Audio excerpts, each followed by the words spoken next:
Are you drowning in debt? What can you do? There are a number of options. First option is to analyze your financial situation. What is your income each month?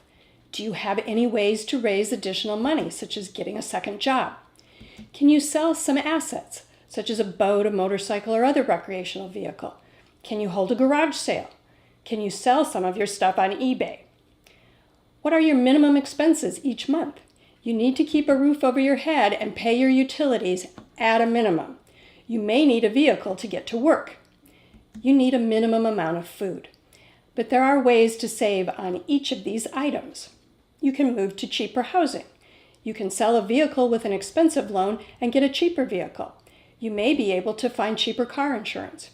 You can cook from scratch at home instead of eating out. After that, most of your expenses are discretionary. You may need to severely cut back on discretionary spending, such as vacations, clothing, entertainment, restaurants, gifts, toys, hobbies, and other items. With severe cutbacks, you may be able to continue to pay your debts. There are nonprofit credit counseling agencies that offer free services that might help you with this analysis. But let's say you have cut your expenses and increased your income, but either you have not been able to reduce your debts by very much, or the amount of your debts are still increasing.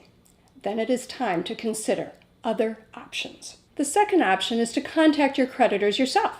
It is usually preferable to write a letter and send it by certified mail so there is a written record of your communication. Above all, your letter should be polite. You should explain to your creditor why you are behind on payments. For example, did you have an unexpected medical bill, or are you temporarily unemployed? Then explain your current income and obligations. Next, state your plan to catch up on your debts, such as attaching your budget. Don't promise more than you can realistically pay, but do make a good faith effort to show you are attempting to pay your debt back. Finally, state the exact reduced amount you can pay that creditor monthly, or the reduced interest rate you are requesting, or the payment extension time that you want. If the creditor agrees to your offer, make sure to get that agreement in writing. Do not pay your creditor until you receive that agreement in writing. It is highly unlikely that a creditor will accept you paying less than 50% of the debt you owe, so do not expect that. If you get a good offer, accept it at once. Do not contact any collection agency. They do not have the authority to reach any agreement with you. Their sole job is to collect debts. Tip: please subscribe to the Aspire to Money channel. Your third option is to get a debt management plan. If you have big debts, the credit counseling agency may be able to help you negotiate this with your creditors. This would be a 3 to 5 year plan to pay back your debts. It will require that all of your accounts are closed and that you give up your credit cards. The problem is that there is no debt forgiveness here. Many people are in debt so deep that they cannot complete a debt management plan. The fourth option is to get a debt consolidation loan.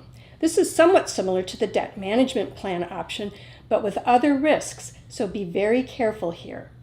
The advantage of debt consolidation is that you can combine your debts into one single debt with one interest rate and one monthly payment. You want that consolidated payment to be lower than your previous individual payments, but this may give you less flexibility than if you had left the debts separate. You may also end up with a higher interest rate than some of your individual debts carried. Tip: please subscribe to the Aspire to Money mailing list for more great money information. Just send an email request to info@aspiretomoney.com. The fifth option is to get help from a debt settlement company. These companies cannot do anything that you cannot do for yourself, but if you decide to go this route, here is how it works. You will have to pay the company a fee for their service, sometimes as high as $3,000. There are a lot of bad apples in this space, so watch out. These companies will require you to send them money monthly that they will eventually offer to your creditors. In the meantime, they will tell you to stop paying your creditors. Your accounts will become delinquent, hurting your credit score, and the late fees will begin to accrue. And you'll receive lots of aggressive debt collection calls. After these credit companies have accumulated your money, then they will attempt to negotiate a settlement for you with your creditors. The hope is that your creditors will agree to cut your debt, the interest rate, and/or the time to pay. But there is no guarantee that your creditors will agree to a settlement. Another gotcha is that if your creditor agrees to a reduced payment, you will be responsible for paying taxes on any amount forgiven.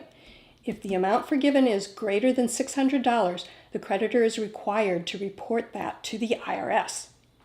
Finally, there is bankruptcy. Stay tuned for next week's Aspire to Money episode for a discussion of bankruptcy. Please like, comment, share, and subscribe to the Aspire to Money channel.